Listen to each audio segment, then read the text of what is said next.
This morning, look beyond the numbers in the latest UT poll. A key line inside that survey provides interesting insight into the governor's race. Legalizing marijuana emerging as one of the key issues in the race for Texas Agriculture Commissioner. It's ridiculous to send people to jail for a plant.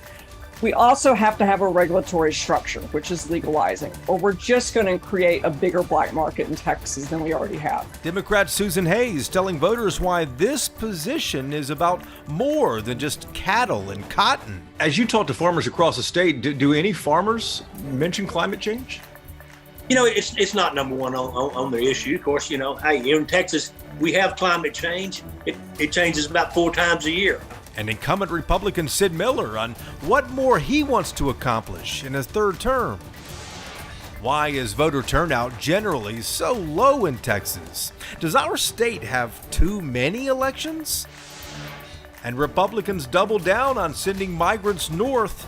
A plane load left San Antonio, stopped in Florida, and wound up in Martha's Vineyard. So will the cross-country politicking pay off for the GOP, or will it backfire? Inside Texas Politics with Jason Whiteley starts now. Good Sunday morning to our viewers across the state. I'm Jason Whiteley. Let's begin with the political headlines. Finally, some movement in one of the criminal cases against Texas Attorney General Ken Paxton. He will finally have to answer questions about his securities fraud charges, but not until after the November election. This is the case that dates back 7 years. The Dallas Morning News first reported Paxton will get deposed in that case at the end of November, but he has denied any wrongdoing.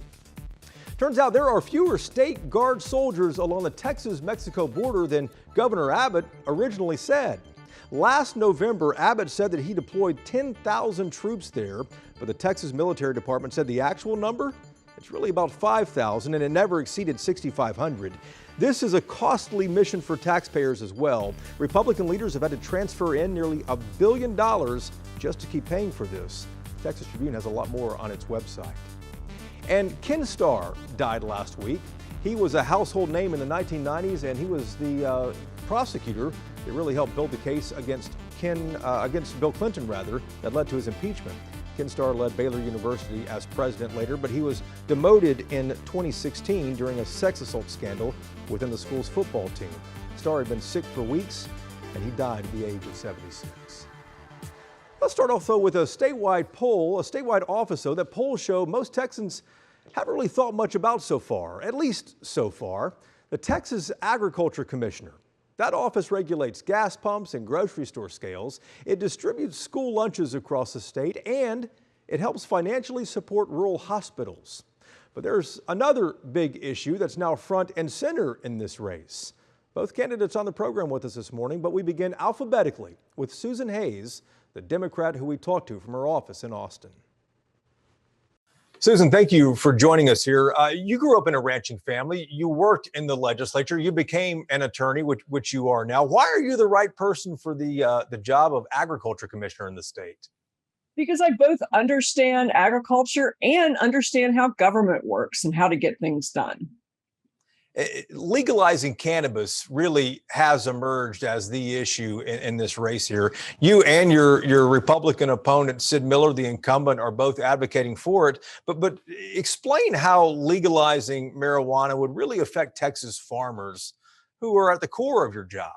Well, and let me also make a distinction. Sid Miller has only come out in support of expanding the really anemic medical cannabis program we have. I would like to do that and legalize cannabis. The issues around cannabis policy in Texas is a three-legged stool. People talk about decriminalizing medical and legalizing. There's a lot more support for decriminalizing, but if you just do that, and we need to do that, it's ridiculous to send people to jail for a plant.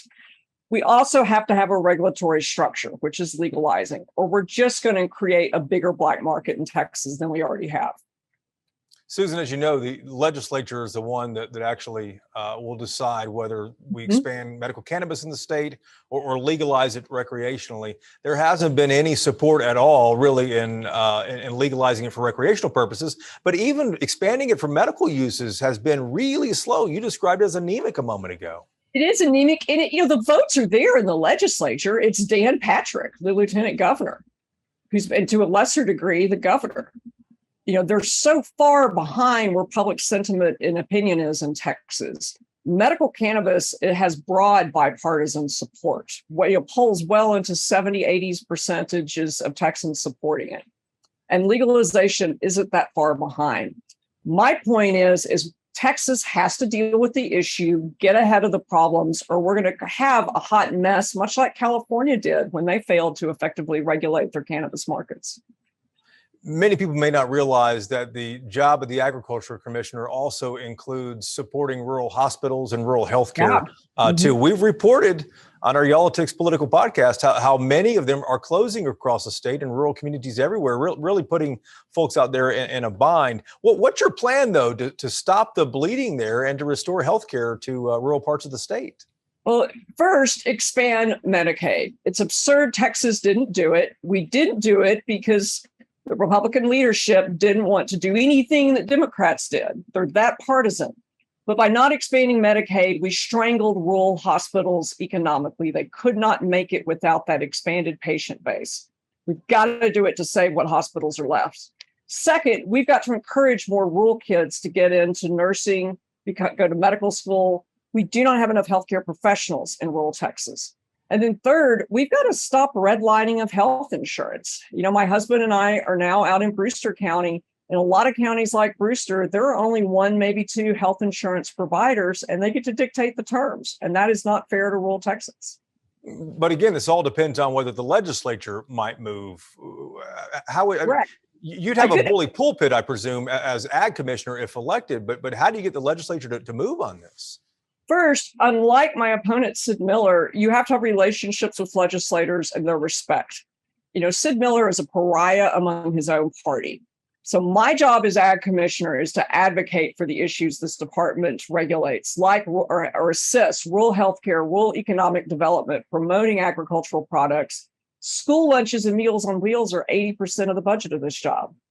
But it's that rural hospital program that the legislature has not adequately funded. Day after I'm elected, I'm on the phone with members of the Finance Committee and the Appropriations Committee, hustling to bring more dollars to support our hospitals. The drought we experienced this year was the worst in a decade, and Texas farmers are reporting the worst losses of all farmers in the United States here too. Do you think climate change is driving any of this? It's certainly a contributing part. And that gets into another issue I'm running on, and that is sustainable agriculture. We've got to be real about science and facts. And we also have to be smart about how we raise our livestock and our crops. If you overgraze land, you'll destroy the grassland and you won't be able to make a living off of it in the future.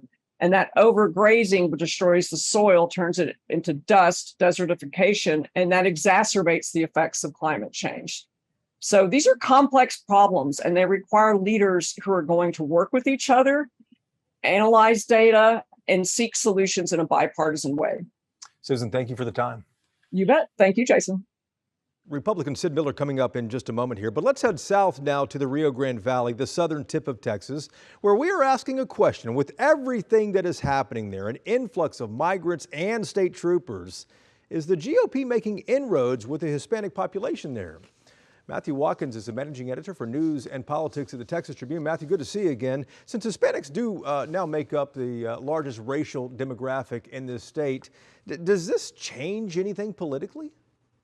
This has been a trend that's been going on for a long time, but it's important to note that, of course, the Hispanic population is younger in general than the white population, and older people tend to vote more frequently.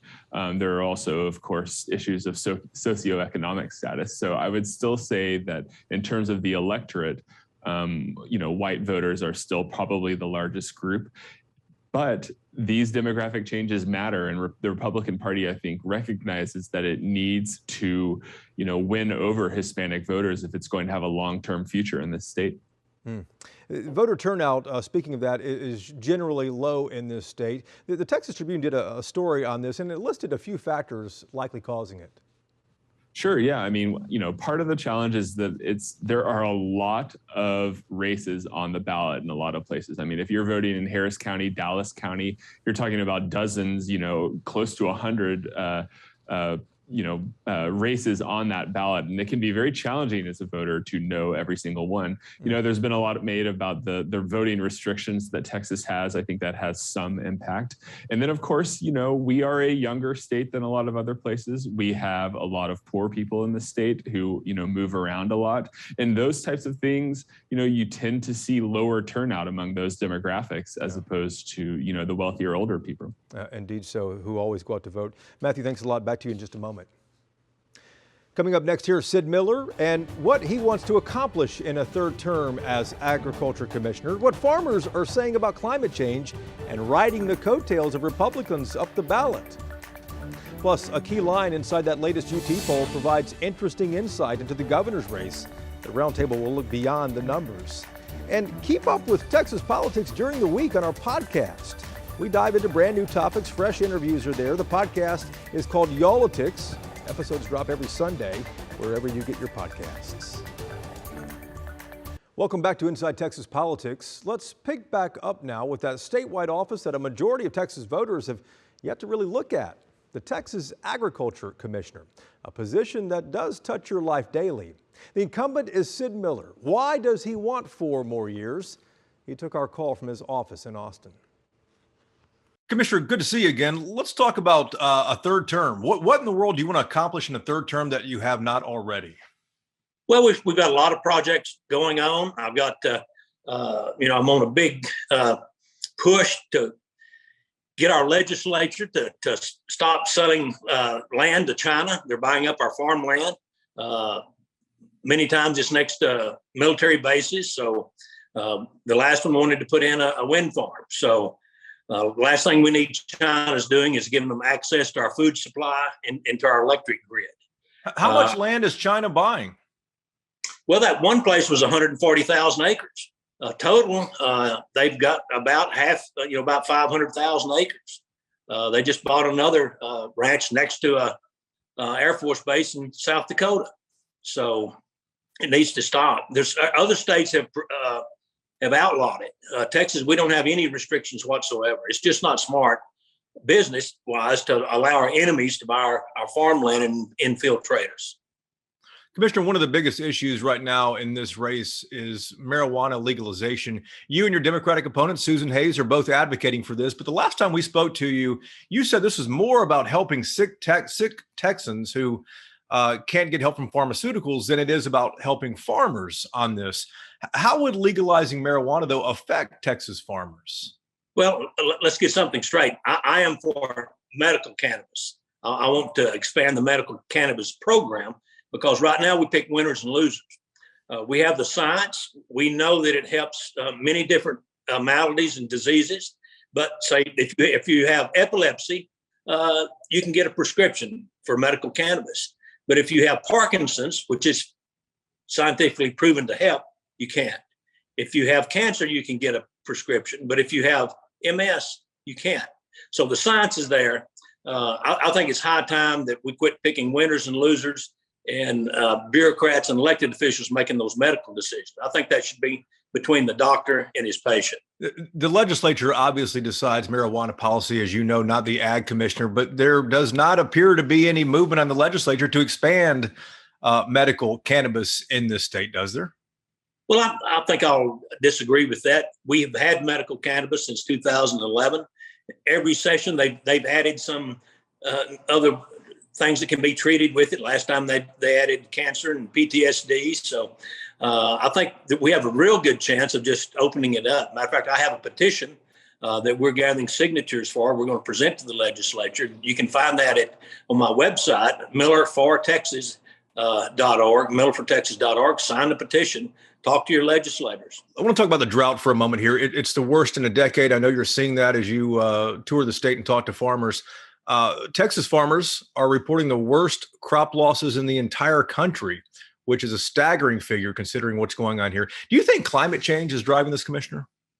No, I don't think climate change. It's just a fact of life. We're always facing adversity in agriculture, whether it be a drought or some years it's floods, fires, tariff wars, seems like, freezes. It's always something. So it's nothing out of the norm for us. We had this same situation in 2011. So it hasn't been, that long ago that we went through another very, very serious drought. But we'll get through it. Farmers are very resilient. They're tough.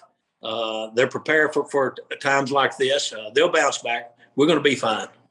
As you talk to farmers across the state, do any farmers mention climate change?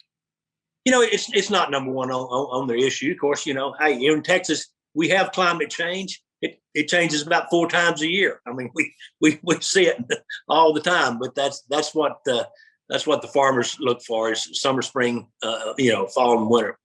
But there's probably some science to it, but it's so minuscule. It's not reflective on the big agriculture picture, in my opinion. You mentioned down ballot a moment ago. Several Texas Republicans in office in this state say they're going to support the Democrat for lieutenant governor rather than the incumbent, Dan Patrick. As a down ballot candidate, does that concern you?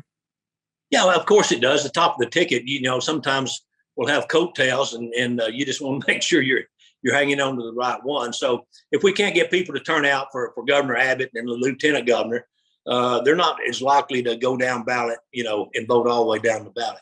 I would remind your listeners that we no longer have straight party voting in Texas. You can't do that anymore. So if you're going to vote for me or someone else on the ballot, you've got to go down each race individually and cast your vote. And I would encourage everyone to do that. Commissioner, thank you for the time. Thank you, Jason. Good to be with you again. Thank you. God bless. Republicans are doubling down on sending migrants north. LULAC planning to protest the political stunt. Is this going to pay off or backfire come November? We shall discuss next on the Roundtable. Time now for Reporters Roundtable to put the headlines in perspective. Matthew Watkins back with us from the Texas Tribune in Austin. Bud Kennedy is here each week from the Fort Worth Star-Telegram, and Bernadine Steptoe is a political producer at WFAA in Dallas. And Matthew, let's start with you. Lots of news in that latest UT Texas Politics Project poll. The big races in the state really remain unchanged, but considering that, how do you expect Greg Abbott, Beto O'Rourke, Mike Collier, and Dan Patrick to tailor their message in the remaining 7 weeks? Yeah, a lot has happened since the previous UT poll, and in that, including the Supreme Court's ruling on abortion. But as you noted, not much has changed in the margins. So I think what Beto O'Rourke really needs to hope for is that some of the actions, including that Supreme Court ruling, really drives out his supporters in an unusual number to help close that gap. Because as you noted, the gap does not seem to be changing just as these issues have come front and center. And Bud, deeper into the poll, you make a pretty good point that people might not have realized. One of the key lines you point out is that Texans trust Greg Abbott more on law and order, on taxes, the economy, the border, everything but abortion. That's saying really what Matthew said too, that Democrats are having trouble with their message. Yeah, everything that the state does, the voters think Greg Abbott's probably better at. And that's even after this really tumultuous second term of Greg Abbott's. They're just not sure Beto would be as good of a governor. They call him about equal on education, health care, better on abortion, but worse on everything else. And that doesn't mean they're going to change their minds his way soon. And Bernadine, Beto O'Rourke, Mike Collier, both running completely different races than they ran 4 years ago. What's it going to take to change the numbers if nothing has so far? Well, as usual, in any election, you must get your supporters to the poll. But keep in mind as well that the margin has not changed, and that puts Abbott over the top. But Abbott is only 5 points, range is only 5 points, and Abbott has a lot of money. So the messaging is going to be important, but it's also going to be important that grassroots effort of getting those people to the polls, those voters to the polls. Yeah, and good point as well, too. 8 years ago with Wendy Davis, 4 years ago with Lupe Valdez, it was a 20-point spread, double-digit spread. So it's either the candidate or Democrats, or probably both, that they are making significant inroads there, considering it's only a 5-point race. But let's talk about Republicans doubling down on sending migrants north of the border. Ron DeSantis in on this last week. LULAC saying they're going to sit in front of buses. This has got to be resonating with Republican voters, because why else would these Republican leaders continue to do it? Well, Republicans are celebrating this, and they're celebrating Governor DeSantis over it. In Texas, even both Governor Abbott and the city of El Paso have been busing people out of the state. But at least they've been offering people a trip and telling them where they're going. This is very different. Governor DeSantis' group told the immigrants they were going to one city and took them to another. That would almost be a civil case in Texas, if not some sort of criminal case. It's completely different to take somebody somewhere where you didn't promise to take them. Bernadine, it looks like on the surface, at the end of the day, this is a win for Republicans. It absolutely is, because if you look at the numbers, even with this last poll, one of the biggest issues with even Texas voters is that border. And if busing stays in the media, it stays in the main stories with every media outlet. So the Republicans are getting free publicity and they're satisfying their Texas voters. So it's a complete win for Republicans. But the question is, what are Democrats going to do? And I know that we're going to have LULAC out there protesting and sitting in front of buses, but what are they going to do about the border? And changing the messaging? Matthew, let me get to you on that, because as she mentioned, all the polls show border is one of the top issues in the state. That's right. And I think a lot of voters seem to have the impression that the Democrats' solution to the border situation is to say that there's not a problem. Yeah. And Beto O'Rourke, he will lightly kind of nudge Joe Biden on this issue and suggest that he needs to be doing more. But there has not been any kind of real policy solutions laid out by Beto O'Rourke or the other Democratic candidates about what are we going to do here. Yeah, so far in the first 2 years of the Biden administration, that is certainly the case. Guys, thank you very much. We appreciate it as always. And a quick shout out, Texas Tribune Fest coming up this week too. Matthew's one of the speakers there. Anyways, thank you for watching this program. We're back next week to take you inside Texas politics. Have a good week.